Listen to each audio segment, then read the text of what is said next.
Okay, what's up guys? Today we are going to talk about Hinduism.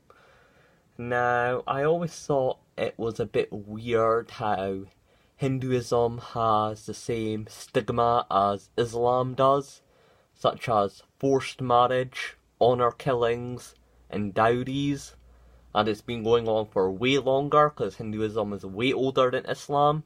Yet, no one ever seems to talk about it. So, let's dissect Hinduism, since it's been a failed topic by the skeptic atheist community. So, let me talk about it because I'm Pakistani and I grew up with, and although I'm Pakistani, we're close to India, and I do know quite a lot about Hinduism. So, let's get into it. So I noticed Christianity and Islam gets put under a lot of scrutiny.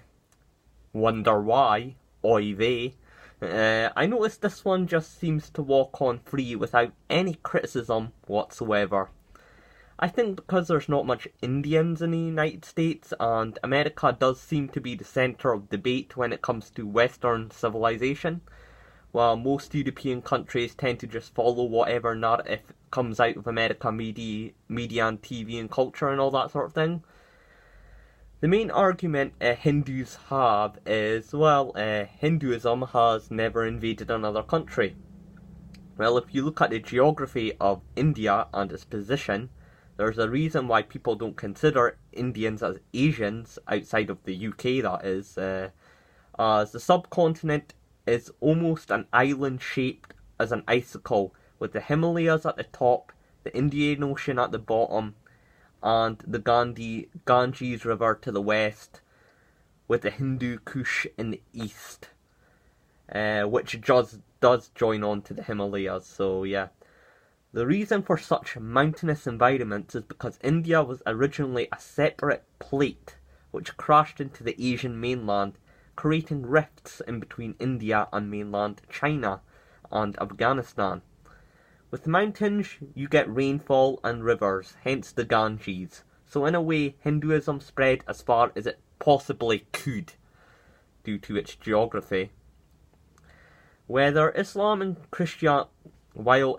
Christianity started in strategic positions in the Middle East, so the centre, so that's why it managed to spread, because it started in flat plains of desert in between Africa, Europe and Asia, so that's why it was able to spread, while Hinduism failed to spread. So yeah.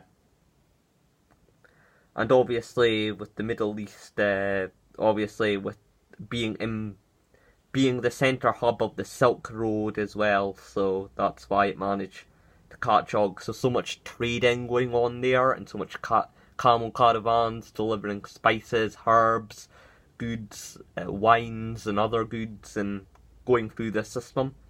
So that's why the idea spread through the railroads of trade, should I say. So, well, not railroads back then, but you know what I'm saying. So yeah. So yeah, Christianity and Islam did spread by the sword. Even if it did spread by the sword, it surely hadn't appealed to many people if they managed to get so popular. So, even though it did spread by the sword, there were lots of converts as well, so it was obviously appealable at the time.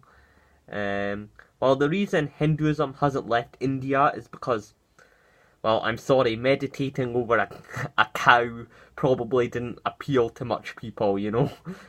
And even if Islam and Christianity was violent, at least those people had the passion and the desire to spread their expeditions all over the globe, while Hinduism isn't even worth it. And there's another reason why Hinduism didn't spread.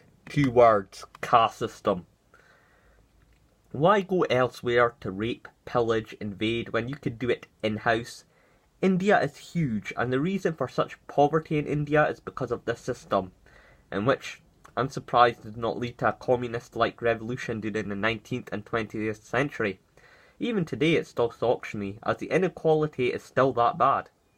The caste system is that poisonous that they believe the people they oppress shouldn't even be touched. The undesirables, they call them.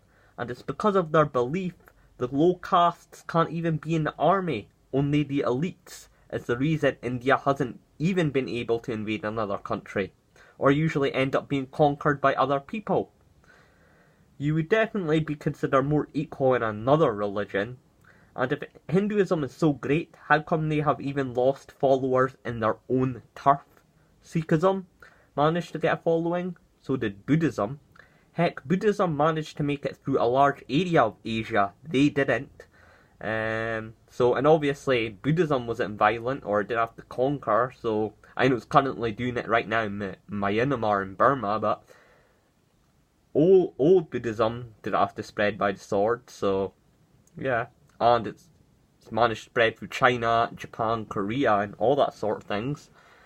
And another argument the Hindus say is, oh, well, we allow diversity. Well, diversity of India can't be that great if even the Sikhs want a separate state during the partition called Rajasthan. And many Sikhs to this day still campaign for an independent, strong Rajasthan, a Sikh state, which was violently opposed by the Indian government. Also, Hinduism advocates idolatry. It's a classist religion, while the Abrahamic religions, all you need is your soul. In Hinduism, you need big, flashy stone gods made of marble in huge temples, and Hinduism had plenty time to pick off. It just never did, because it never appealed to people. It even had a huge head start and still did not become global. Remember, Hinduism is even older than Judaism. Also, Hinduism is a religion from the foreign Aryans who in fact destroyed the ancient India and the Indus Valley and used their religion to oppress the native Dravidians. This religion also allows forced marriages, dowries and honour killings, and inbreeding, marrying your cousins. Now, I don't understand Indians and Pakistani rivalry. They're just the same thing. Pakistanis, we watch Indian movies, Bollywood, play cricket, wear the clothing like the sari, we have curry, we eat curry, we have curry restaurants. I say there's probably a bigger difference between Pakistani Muslims and Arabs. That Pakistani Muslims and Indian Hindus than there is with Pakistani Muslims and Indian Hindus. Sorry, I slipped up there. Now, I notice Indians, they sure seem to encourage a lot of hatred of Islam. I think they do this so they can Uncle Tom to their white friends in the West. But what they don't realise is white people honestly can't tell the difference between Muslims and Indians. So you're encouraging hatred which would most backfire on you badly, as most people who suffered hate crimes from the 9/11 attacks were in fact Sikhs confused as Muslims. Even to this day, 10 years after, white people still can't tell the difference, and you hear of temples being either vandalised or shot up because the perpetrator, usually a white supremacist, thought they were Muslims. End of the day, we're all just brown people to them, that they don't care and they wouldn't mind deporting your ass either. I may bash you here, but here in the West we really do have to stick together, which you guys are failing to do. And the only way Hinduism will take over the world is if they speed up with their rampant cousin inbreeding and become the largest population. Or the only way it will make it out of India is not through converts, but by immigration of people born Hindu, like high Indian population and people moving out of India. That's probably the only way I could possibly see Hinduism spreading, but I don't actually see people converting to Hinduism. Fair enough, you have the whole Russell Brands and the hippies and all that who call themselves Hindus but don't know anything about Indian culture. They just like the trippy, psychedelic mushroom gods, but they know... me as a Pakistani, I could tell you they know absolutely nothing about Indian culture, so they could be discredited anyway, so... Yep. So if you're watching this video, may Rama be with you. Peace.